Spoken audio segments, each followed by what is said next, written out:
90 روز کا فاصلہ۔ تحریر Munir Ahmad Baloch. Supreme court of Pakistan نے پنجاب اور خیبر پختونخوا میں 90 روز یا اس کے لگ بھگ مدت کے اندر انتخابات کے بارے میں فیصلہ کیا۔ یہ تو واضح ہے، لیکن ایک سیاسی تجزیہ کار اور کالم نگار کی حیثیت سے اگر کوئی مجھ سے پوچھے کہ آپ پنجاب کے انتخابات کے متعلق کیا دیکھتے ہیں، تو میں سوال کنندہ سے 2 باتیں کروں گا، جن میں سے ایک یہ کہ نئی سرکاری پارٹی یعنی کاف لیگ کی ٹکٹوں کی تقسیم اگر تو ہو چکی ہے تو پھر کہا جا سکتا ہے کہ شاید چند دن آگے پیچھے کرتے ہوئے پنجاب اسمبلی کے انتخابات کا بگل بجا دیا جائے، کیونکہ تحریک انصاف میں ٹکٹوں کی تقسیم کے بعد ادھر کے محرومین سے رابطوں میں دوسری جانب سے تیزی دیکھی جا رہی ہے۔ پی ٹی آئی کے اندر سے 2 جماعتوں کی آبیاری کا پلان ناچیز تک کب کا پہنچ چکا ہے۔ اطلاعات یہ ہے کہ پنجاب اور کے پی کے سے 7 سے 10 مقامات پر لوگوں کو بلایا جا رہا ہے۔ یہ جگہیں کون سی ہیں، اس کے بارے میں صرف اتنا ہی بتا سکوں گا کہ ایسی جگہوں پر پرویز مشرف کے دور حکومت میں ہونے والے انتخابات کے لیے ہر ضلع اور تحصیل سے بااثر اور برادری والے لوگوں کو بلا کر ٹکٹ تھمائے جاتے رہے ہیں۔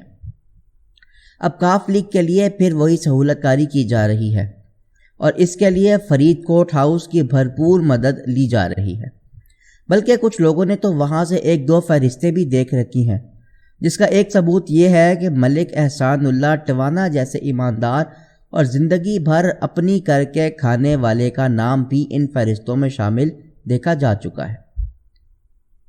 ان سے کبھی ملنے کا اتفاق نہیں ہوا، لیکن ان کی شرافت اور ایمانداری کا ایک زمانہ گواہ ہے اور مانا جاتا ہے کہ خوشاب میں ان کی کامیابی کے اتنے ہی امکانات ہیں جتنے عمران خان کے میاں والی سے۔ اب کچھ ذکر 14 مئی کے پنجاب کے متوقع انتخابات کا، اور اس سلسلے میں بتاتا چلوں کہ وسط اپریل میں جب پیٹرول کی قیمتوں میں 10 روپے کا اضافہ کیا گیا تو میں نے اسی وقت کہہ دیا تھا کہ 14 مئی کو انتخابات کا سوچیے گا بھی نہیں، کیونکہ اگر شہباز شریف اور زرداری صاحب کو یقین ہوتا کہ پنجاب میں الیکشن 14 مئی کو ہو کر رہیں گے یا ان کے اتحادی ان انتخابات کے لیے ذہن تیار کر چکے ہوتے تو پیٹرول کی قیمتیں بڑھانے کی بجائے 20 سے 30 روپے تک کم کر دی جانی تھیں۔ تحریک انصاف سے کاف لیگ کے جانب محو سفر ایک صاحب جو ابھی راستے میں ہی ہیں کا تو یہ بھی کہنا ہے کہ بجٹ میں پیٹرول سمیت بہت سی اشیاء کی قیمتیں اسی طرح کم کی جائیں گی، جس طرح 2018 میں میاں نواز شریف نے شاہد خاقان عباسی کی وزارت عظمیٰ کے جھنڈے تلے اسحاق ڈار سے بجٹ پیش کرواتے ہوئے مراعات دی تھی، جس میں تنخواہ دار طبقے کے لیے انکم ٹیکس کی نئی سلیب کی رعایت بھی شامل کی گئی تھی۔ نواز لیگ اور پی پی پی جب الیکشن جیتنے والا بجٹ پیش کریں گے تبھی سمجھیے گا کہ الیکشن کی تاریخ کا فیصلہ کر لیا گیا ہے۔ اس وقت تو ملک میں ہر سیاسی طاقت کی اولین ترجیح ایک ہی ہے کہ عمران خان سیاست سے باہر ہوں اور لندن سے میاں نواز شریف کی باعزت واپسی کا امکان پیدا ہو۔ جب تک ان کی ضمانت اور نااہلی کے خاتمے کی یقین دہانیاں ہیلی کاپٹر کیس اور مشرف کے طیارہ کیس کی سزا کے خاتمے کی طرح نہیں ہوتی، الیکشن کا فیصلہ ناممکن نظر آتا ہے۔ شنید ہے کہ لندن کی ضد ہے کہ خان صاحب کو نااہل کر کے علاوہ کم از کم 3 سال کی سزا بھی ہو، اور لندن کے لیے ماحول یوں سازگار ہو سکتا ہے کہ عمران خان کو قید کی سزا کے خلاف اپیلوں کی سماعت کو کم از کم 1 سال تک مورد التوا میں رکھا جائے۔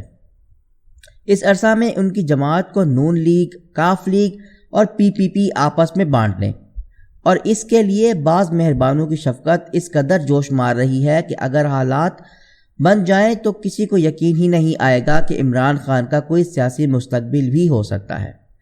لیکن چیف جسٹس اور آئین پاکستان سے اظہار یکجہتی کے لیے لاہور میں نکالے جانے والی ریلی سے عمران خان کا خطاب بھی ایسا ہے جس کی معنویت پر غور ہونا چاہیے۔ خان صاحب نے کہا کہ اس وقت ملک کو الیکشن کی ضرورت ہے، الیکشن کے ذریعے عوامی نمائندگوں کو آگے آنے کا موقع دیا جائے۔ حکومت کو صرف یہ کوشش ہے کہ سپریم کورٹ کے 14 مئی کے فیصلے پر عمل نہیں کرنا۔ پاکستان کے آئین کی کھلم کھلا خلاف ورزی جو یہ کر رہے ہیں، یہ کسی غلط فہمی میں نہ رہیں کہ قوم باہر نہیں نکلے گی۔ چیف جسٹس اور عدلیہ کے خلاف مافیا پروپیگنڈا کر رہا ہے۔ اگلے ہفتے سے جلسے شروع کروں گا، 14 مئی تک جلسے کروں گا، عوام کو تیار کروں گا۔ 2 نگران حکومتوں کی مدت ختم ہو چکی ہے۔ ان کی کوئی قانونی حیثیت نہیں۔ ہم ڈیمانڈ کرتے ہیں کہ ہمیں الیکشن دیا جائے۔ پنجاب کے الیکشن کے لیے اپنی مہم شروع کر رہا ہوں۔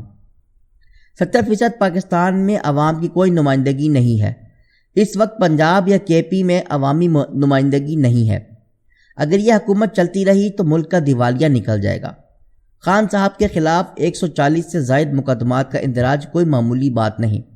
اس سے دنیا بھر میں جگ ہنسائی ہو رہی ہے۔ ہر حرکت اور عمل کا رد عمل ہو رہا ہے، جس کا شاید احساس بھی ہو رہا ہے۔ حقیقت یہ ہے کہ انتقامی جذبے یا منمانی سے کیے گئے فیصلے ملک و قوم کے لیے دیرپا نقصان کا سبب بن سکتے ہیں، اور ایسے وقت میں ان کی شدت زیادہ ہو سکتی ہے جب ملک کے کونے کونے سے جذبات اور اشتعال کے احساسات پائے جا رہے ہوں۔ آپ نے شاید دیکھا ہو کہ سوشل میڈیا کی مدد سے بہت سے لوگ 1947 میں بچھڑنے والے خاندانوں کو آپس میں ملا رہے ہیں۔ ان ویڈیوز سے پاکستان پہنچنے والے خاندانوں کی دکھ بھری تکالیف اور بربریت سہنے کے قصے ہر کوئی جانتا ہے۔ 76 برسوں سے بچھڑے ہوئے بہن بھائیوں، ماں باپ اور بیٹوں بیٹیوں کی داستانوں سے اندازہ ہوتا ہے کہ پاکستان کا مطلب کیا تھا۔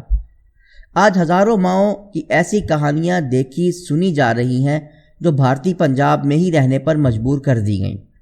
ندی نالوں میں لاشیں، دریاؤں، سڑکوں اور ریلوے لائنوں پر لاشیں، میدانوں اور کھیتوں میں لاشیں، یہ تھے وہ حالات جن سے گزر کر ہمارا آزاد وطن حاصل کیا گیا۔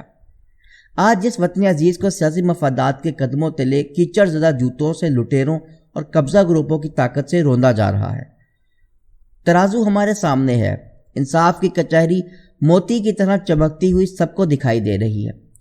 اگر اس دودھ جیسی رنگت والی سفید پتھروں سے سجائی گئی عمارت اور اس کے اوپر بڑی ترتیب اور نفاست سے رکھے گئے ترازو اور اس پر کنندہ کیے گئے رب کریم کے فرمان کو نظر انداز کرتے ہوئے امانت میں خیانت کا سوچا جائے تو پھر آئین اور قانون کی پاسداری کی توقعات دم توڑ جائیں گی۔